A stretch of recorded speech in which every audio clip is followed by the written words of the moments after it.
এই মিথিলা, আমার কি এখন ওয়াশরুম থেকে বের হওয়া ঠিক হবে? না, একদমই না। তুই চুপচাপ ওখানে বসে থাক। আর বের হলেও জেরিন যাবে, তারপর বের হবে। আমি থাকতে বের হলে কি সমস্যা? আছে, সমস্যা আছে, তুমি বুঝবে না। কি সমস্যা? কি সমস্যা মিথিলা? সেটা এখন বলা যাবে না। তুই চুপচাপ ওয়াশরুমে বসে থাক। সাব্বির ভাই, আরে আরে, তুমি এভাবে হঠাৎ করে আমার রুমে ঢুকে পড়েছো কেন? এই পাশে কি কারো কোনো প্রাইভেসি নাই নাকি? সরি মিথিলা, এছাড়া আর কোনো উপায় ছিল না। উপায় থাকবে না কেন? দরজায় দাঁড়িয়ে ডাক দিলেই তো হয়। উপায় ছিল না। আরে বাবা, খুব ইমার্জেন্সিতে এসেছি, এখন ফর্মালিটিস করার একদমই সময় নেই। যতই এমার্জেন্সিতে আসো না কেন, তোমার এভাবে আমার রুমে ঢুকে পড়া ঠিক হয় নাই। আরে বাবা, সরি বললাম তো। কি এমন এমার্জেন্সি হয়েছে তোমার? হ্যাঁ, ওয়াশরুম লাগছে? তুমি জানো না যে কারো পার্সোনাল ওয়াশরুম ইউজ করতে হয় না? তুমি যাও, তোমার নিজের রুমে যাও, ওয়াশরুম ফাঁকা হলে তারপর তোমার ওয়াশরুমে যাবা। আর এই মুহূর্তে তো আমার ওয়াশরুমে তোমার যাওয়াই যাবে না। কি আশ্চর্য, আমি তোমাদের ওয়াশরুম কেন ইউজ করতে যাব? আর আমারও সব কিছু চাপে টাপে নি। সাব্বির ভাই কোথায়? দেখতেই তো পাচ্ছ ঘরে নেই। ঘরে নাই? ও, ঘরে তো দেখতে পাচ্ছি না। যা, ঘরে না থেকে ভালো হয়েছে, অন্তত এ যাত্রায় বেঁচে গিয়েছে। কি হয়েছে রে জেরিন?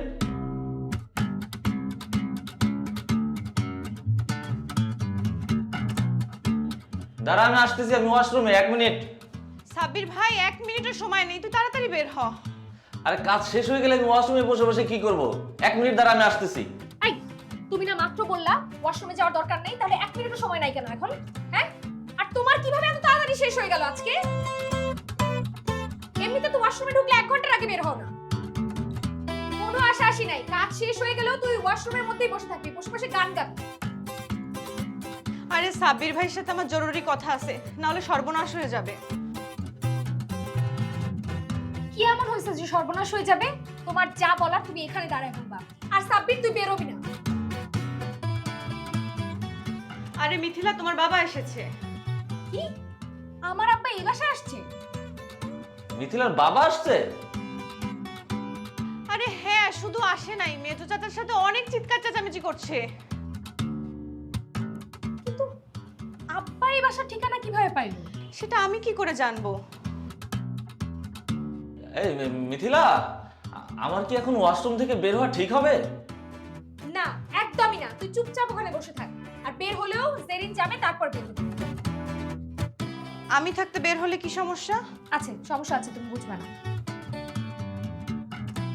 কি সমস্যা? কি সমস্যা মিথিলা? সেটা এখন বলা যাবে না। তুই চুপচাপ ওয়াশরুমে বসে থাক। আরে চুপচাপ তো ওয়াশরুমে বসে থাকা যায় না মিথিলা। আর কি করবো, এই মুহূর্তে আমার মাথায় তো কোনো গানও আসতেছে না। ওয়াশরুমে চুপচাপ বসে থেকেও তুই বাঁচতে পারবি না সাব্বির ভাই। মিথিলার বাপ তোকে ওয়াশরুম ভেঙে বের করে নিয়ে আসবে। আব্বা ওয়াশরুম ভাঙতে যাবে কেন? তোমার বাপ আরেকটু হলে দরজা ভেঙে চলে আসতো। যেই লোক বাড়ির দরজা ভাঙতে চায় তার কাছে ওয়াশরুম ভাঙা কোনো বিষয় না। আব্বা কি দরজা ভেঙে ফেলছে? অবশ্য ভাঙতেই পারে, আব্বারে দিয়ে বিশ্বাস নেই। আমি আর একটু দেরিতে দরজা খুললে ভেঙেই ফেলতো। আমি এখন কি করব মিথিলা? কি করবি মানে কি? তুই তাড়াতাড়ি বের হয়ে পালা সাব্বির ভাই।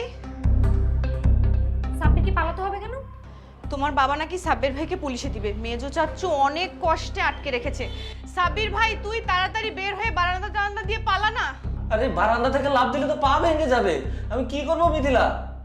আচ্ছা জেরিন, তুমি এখন যাও, আমরা দেখছি কি করা যায়। হ্যাঁ, যা করার তাড়াতাড়ি করো, আর সাব্বির ভাইকে যেখান থেকে পারো কোথাও থেকে ভাগাই দাও। আমি তাহলে এখন যাই। ঠিক আছে, যাও। জেরিন চলে গেছে, এখন তুই বেরিয়ে আয়। না না মিথিলা, জেরিন চলে গেল, তোমার বাবা তো যায় নাই।